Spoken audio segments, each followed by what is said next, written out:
Jadi sahabat era sekalian, ada dua skenario untuk menjadikan ini dua putaran, yaitu men-challenge angka yang 50% lebih menjadi 50% kurang, walaupun 49,9% tetap dua putaran, atau men-challenge kemenangan di provinsi, cek apakah betul menang di 20 provinsi. Nah itu jalannya. Kalau tim Amin bisa membuktikan itu, kecurangan yang terstruktur, sistematis dan masif, tidak saja dua putaran.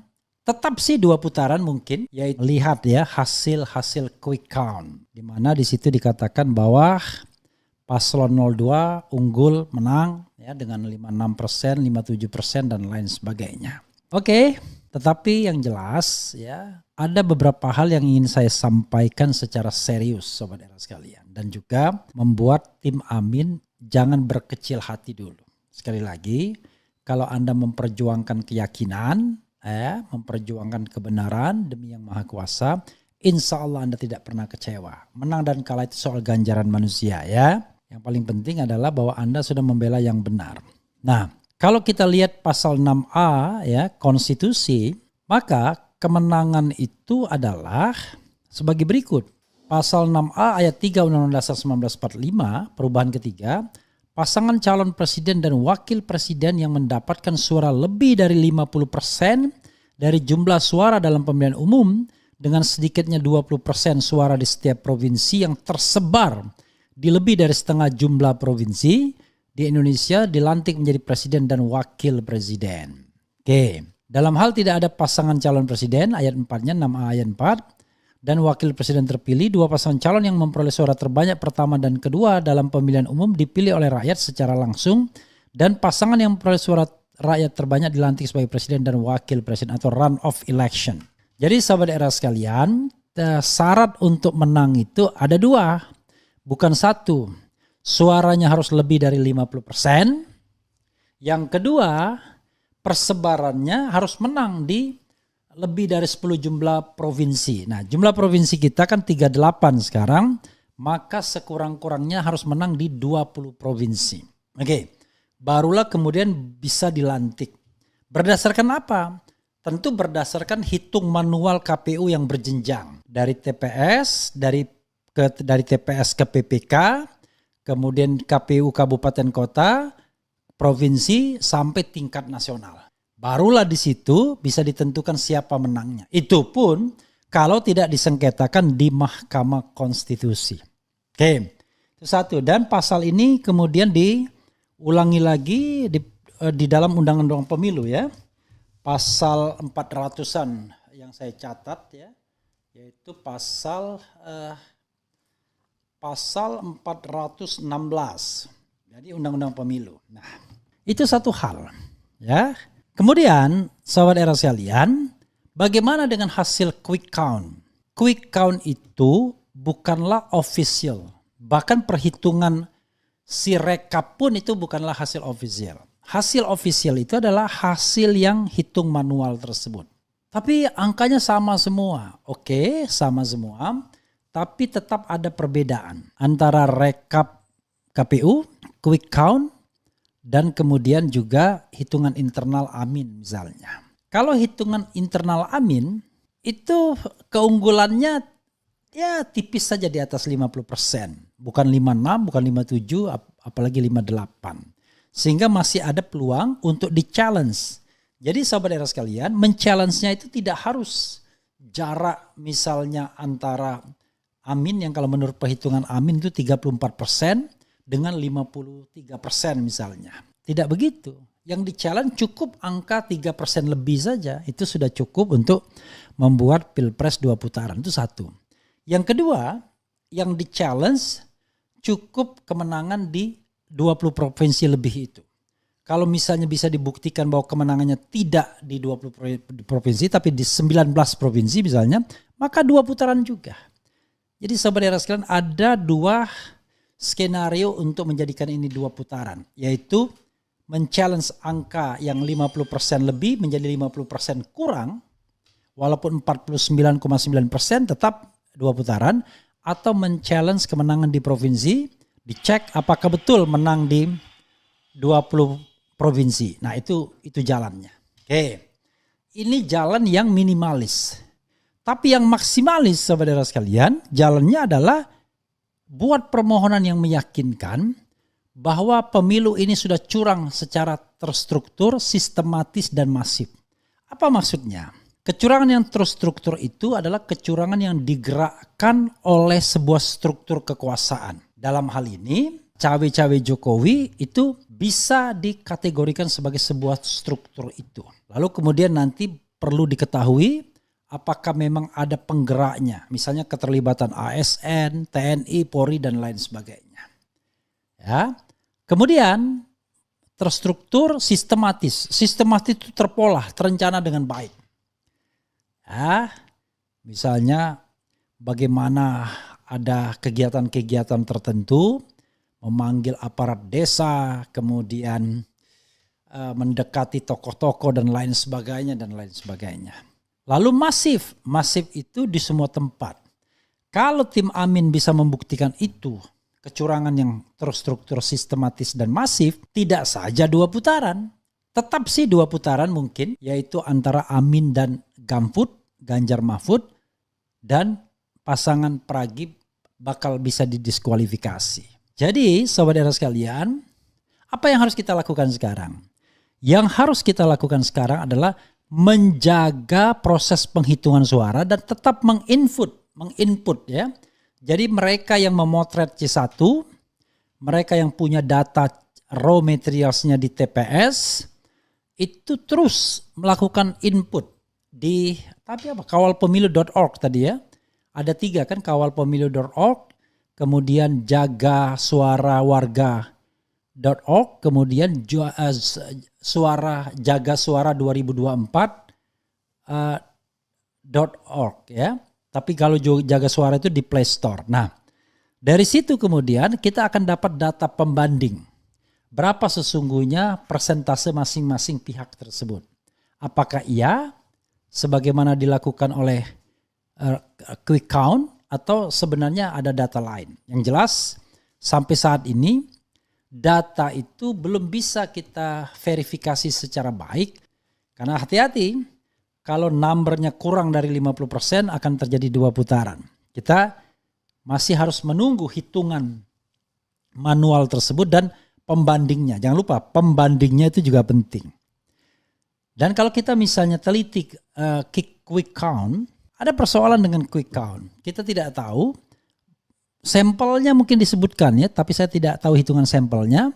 Di mana saja sampel-sampel TPS itu. Ingat, yang namanya quick count itu ya paling cuma berapa persen ya sampelnya ya. Kalau dari 823.220, kita tidak tahu sampelnya berapa. Atau kalau misalnya jumlah TPS dalam negeri, kita tidak tahu berapa sampelnya. Lalu bagaimana petiknya, bagaimana ngambilnya. Nah dari saat di situ saja kita bisa mempertanyakan apakah ini juga termasuk bagian dari desain TSM. Ya, apalagi sebelumnya kemudian digembar-gemborkan oleh lembaga survei dan lain sebagainya mengenai penghitungan tersebut. Sekali lagi sobat era sekalian, kita harus tunggu yang hasil official, tapi jangan hanya menunggu pasrah.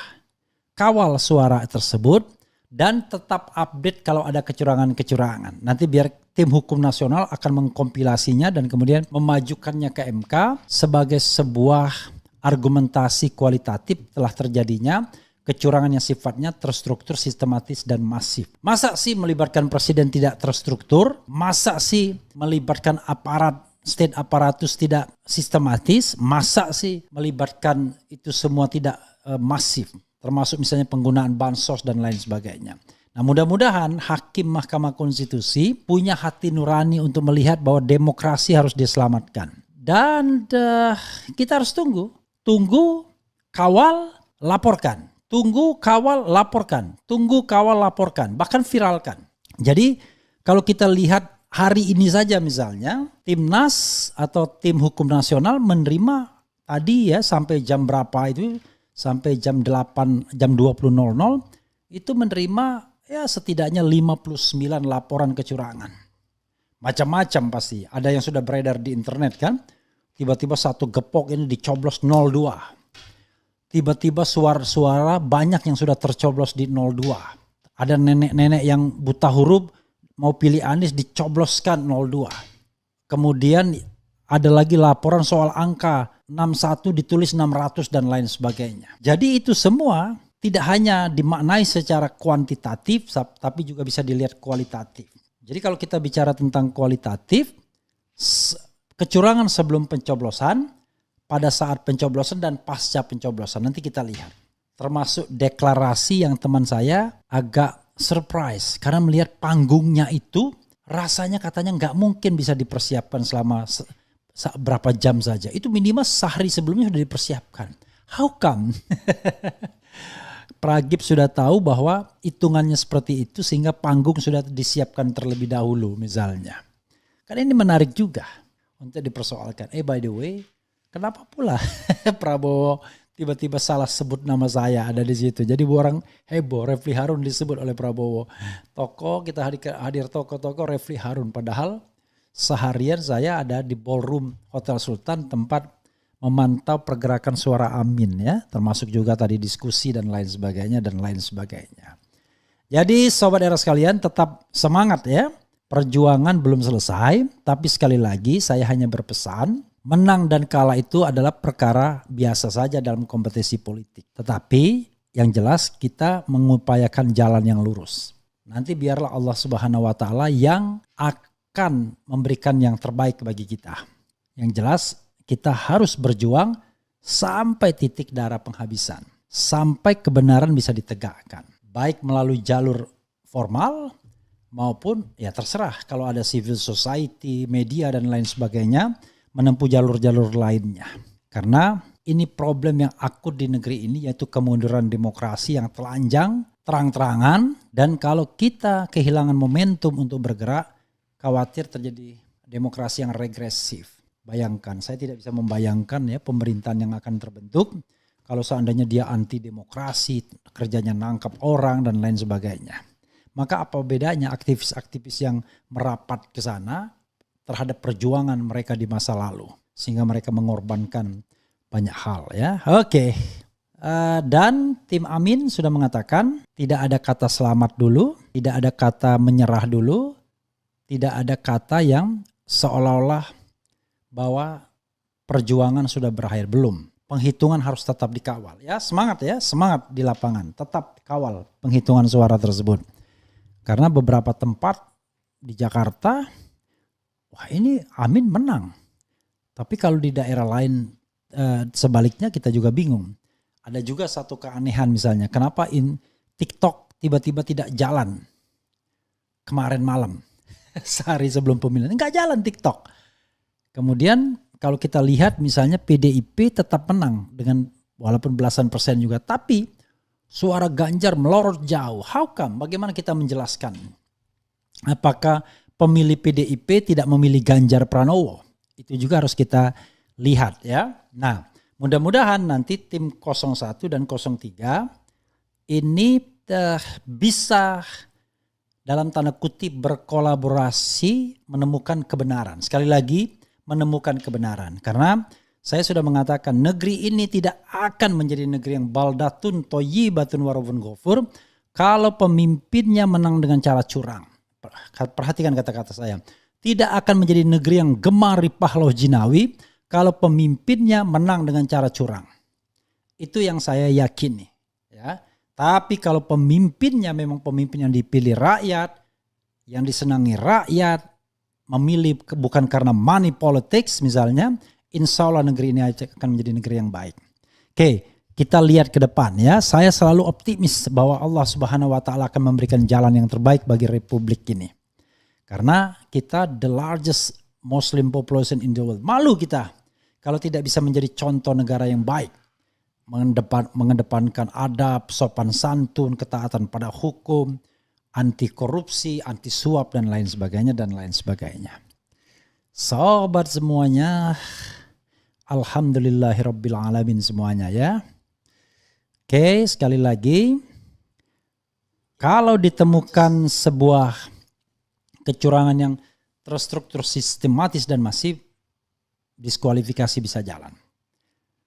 Kalau kemudian suaranya ternyata yang 20% tersebut salah hitung, keliru hitung, maka bukan bisa didiskualifikasi, tetapi at least akan diperintahkan untuk 2 putaran atau diulang di tempat-tempat tertentu dengan pengawasan yang ketat. Bagaimana proses pemilihannya sehingga apakah nanti akan menentukan kemenangan atau 2 putaran tersebut. Yang penting adalah tim hukum harus bekerja keras mulai hari ini. Katanya sudah dari kemarin-kemarin, insya Allah. Dan itu penting ya. Itu saja saudara sekalian. Wassalamualaikum warahmatullahi wabarakatuh. Tetap semangat.